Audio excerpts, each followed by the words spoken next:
Thank you for choosing Minisopuru. Well, you know what, Minisopuru, thank you for choosing me.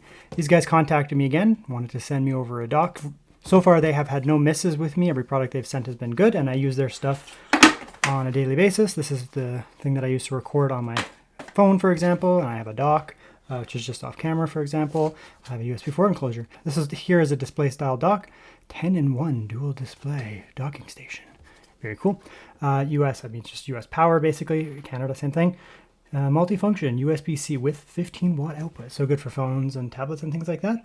Very nice. 100 watt goes into the device itself, so it's going to get a lot of power. Lots of ports on it. So we have two HDMI ports, obviously good. I have two screens here we can test out. USB-C with power delivery, so you can charge something. You get a 5 gigabyte per second / 15 watt USB-C. So that'll be actually pretty fast. That'll give you the speeds of a SATA SSD.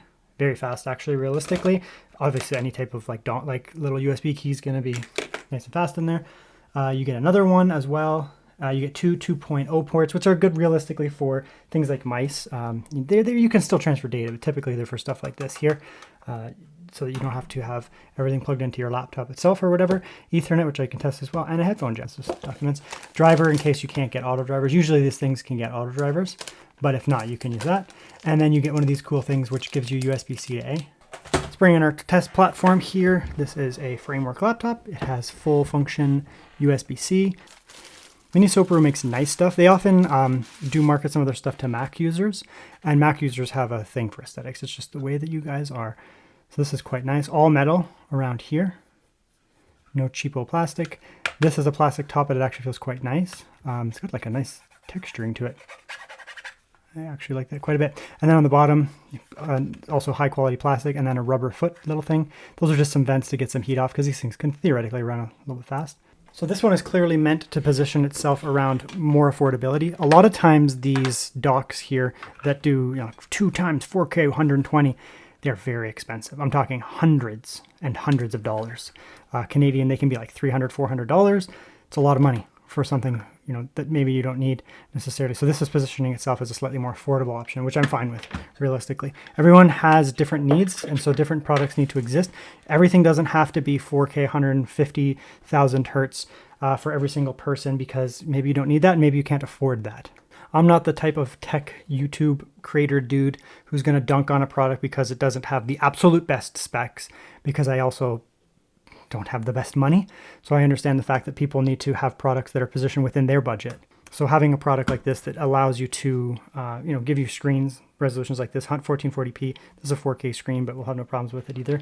It's going to be reasonably good here. So that's good. Okay, so it comes up with a ACP USB node driver issue. I can maybe update it. Let's just see if it'll do over Windows, first of all. Update driver, sometimes it'll do it. Nope. Okay, so we're going to try this here.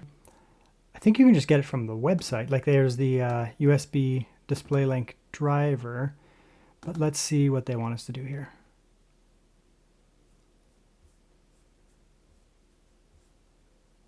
So you can get the display link off of this USB. They also give you a link to the actual website. Display link is a very commonly used website. It's very commonly used software. I think it's made by Synaptics, the people who make touchpad drivers. I've used this for multiple display dock options. So I guess if you don't have access to the internet, you can just display it. You can just install it off of the USB key. I'll just get it directly from the website, which they also give you a link to. On the USB, it also just has a direct link to this website. If you don't want to install stuff off of a random USB, you can do that. But let's get it from display link. Okay, so that's doing its thing there. Very good. I guess we can just start testing stuff. So let's start with a couple of screens. And we'll set up a second one over here. Okay, there we go. We're all plugged in. I just rebooted the computer. I think it needs that after installing that software. And there we go. So that's going to charge all these other ports and things like that, make sure they're working. If you want to charge your laptop itself, you just plug this into the wall. It goes in there. I'm fine with that, realistically, because you're going to plug it into the wall anyways, so it doesn't really matter. That's good. In terms of screens, so there's my big one here. Let's see what resolution it's going to let us do. 1440p. That's fine. And I guess it's going to be 60 hertz. 60 hertz, very good. Okay, so let's go into the second one. There we go. 1440p, very good. So you're gonna get two 1440p screens, very good, just for productivity use, whatever. I think this is a 60 Hz refresh rate screen anyway, so that's fine. This is a 4K screen, but whatever. We get the idea. So we can see here it's giving me the proper internet here, gigabit into Ethernet off of the gigabit port. That's as fast as my internet goes. I don't know, maybe it can go faster, but that's my speed. I pay for gigabit and I get gigabit. Let's start plugging in some other stuff, like this Minisopuru little NVMe thing that I use for my phone. Okay, let's see what kind of speeds we can get out of this little Minisopuru thing. I'm expecting about 400 megabytes a second. This can do faster. This can do 1,000, but the port on here is only 5 gigabit, so I'm assuming that this one will be able to run at about 400, 500 megabytes a second. Oh, it does 1,000. Okay. Okay, so that's the speed of this here, little Minisopuru enclosure with the 5 gigabit per second dock. It'll go through whatever, but it'll be about 1,000 megabytes a second because it's a 5 gigabit per second port. I thought it was 5. Is it 10? It says 5 gigabit per second. That's like a typo? It goes faster than Minisopuru knows, apparently. So Minisopuru, if you're watching this review, because I know you will, this port is actually faster than you say that it is. With your little guy here, it's actually getting 1,000 megabytes a second. So that's actually 10 gigabyte per second, not 5. Maybe that's like the minimum rating. They're like, we will give you at least 5 gigabyte per second, which is a SATA SSD, which in here would give you about 500 megabytes a second. This is actually giving us above what they're claiming that it does. So that's a free bonus. Basically, it's going to give you NVMe enclosure speeds instead. While that runs through its test, we will plug in a little dongle for a... Yeah, that obviously works. I mean, it's not sure. This isn't complicated stuff. I do want to test these, however. I'm going to pull that out. We're going to plug this in here, which I think has a good connection. We're going to try this port here. Are you guys going to give me free data on this as well? I doubt it. This one should actually run at 400 or 500 megabytes a second. Wrong. Okay, so these ports are faster than they say. Yeah, I don't know. Those are giving us 10 gigabit per second speeds.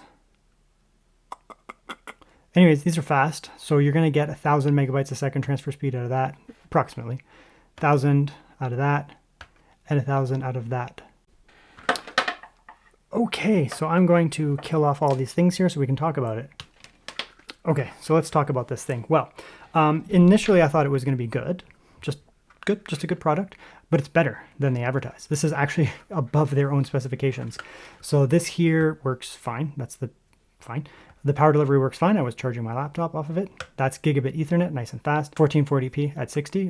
They call it 2K, but 1440p, exactly as anticipated, works just fine. These are all faster than they say. That there is giving me 1,000 megabytes a second speed, which is actually closer to USB 5 gigabit, closer to USB 10 gigabit. This one also is giving me USB 10 gigabit. This one is also giving me USB 10 gigabit. So they put 5. I don't know if that's like, they will give you at least 5, and that's like their lowest possible kind of guarantee, but they're faster. These numbers need to be doubled because they're actually faster than they say. So whatever they're doing here, they're actually underselling their product because it's better than they say that it is. So the dock is actually fantastic. It works exactly as anticipated. Again, it's a budget entry. You're not going to be getting 4K, 120 hertz out of these guys here. But I think for people who are buying into something like this, they probably won't care. I mean, they're probably just going to get themselves a couple 1440p productivity style monitors like the ThinkVision over here and just rock it like that. So there's the dock there. It's better than advertised. Just put it that way.